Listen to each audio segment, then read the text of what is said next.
I made a video the other day on how to become a vampire in Oblivion, but in this video I'll be going over on if it's actually worth it to become a vampire.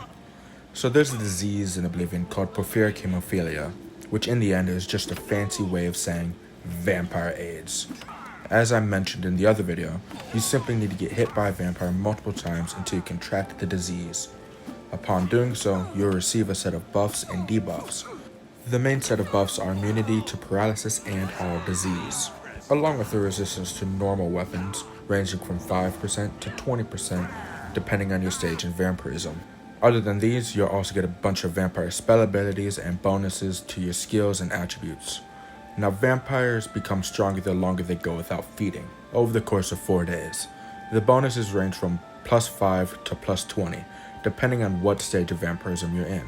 When it comes to attributes, the ones that are strengthened are strength, speed, and willpower. And for your skills, it's athletics, acrobatics, hand-to-hand combat, destruction, mysticism, illusion, and sneak. And now other than these, you'll also get 4 abilities for every stage of vampirism you're in, starting with Hunter's Sight, which casts Night Eye and Detect Life on yourself for 30 seconds. Then Vampire Seduction, which charms the target on touch, but can only be used once per day.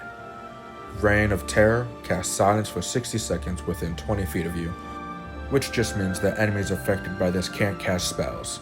It also demoralizes enemies up to level 6 for 60 seconds on touch. This is also available only once per day. And the last one is Embrace of Shadows, which casts Night Eye itself for 90 seconds and invisibility for 3 minutes. And yet again, this is only available once per day. And now once you feed, this will all reset back down to stage 1. You might be hesitant because of how great this sounds so far, and naturally all of these are quite good so far. However, the disadvantages nearly outweigh any positives. One of the main disadvantages is weakness to sunlight, which at stage 4 is 8 damage per second in sunlight from 6 AM to 8 PM, which isn't too bad because you can out-heal it, or do the infinite health glitch if you like. What sucks the most though is that you can't fast travel during these times either, because you'll constantly be taking damage. So you'll have to wait until nighttime to fast travel, or you can also find a sleeping NPC to feed off of, but that overall the buffs you receive back down to stage 1 like I mentioned. And naturally doing this removes all the spells you received for getting to stage 4 in Vampirism, and all the buffs go back down to the base increase of 5. Now, other than that, vampires also have a weakness to fire ranging from 25% at minimum to 50% at stage 4. And at stage 4, you also get a major debuff to personality, which causes the NPC's disposition to drop, which causes everyone, including your own mother, to hate your fucking guts. So in the end, at stage 4, no one will like you, fireballs will be doing 50% more damage, and the sun will be causing you to actively burn alive just for daring to exist outside during the daylight hours. And the absolute worst drawback is actually a glitch that wasn't present in the normal Oblivion game, and it's exclusive to the Remastered version. And it just so happens to happen to any vampire, including NPCs. For some reason, at some point, you'll lose your hair and become bald, which as you all know, is nearly the worst thing to happen in the world, right next to living next to a Jehovah's Witness. And finally, the answer to the question everyone's been waiting for, is it actually worth it to become a vampire in this game? Some people might have become a vampire by accident.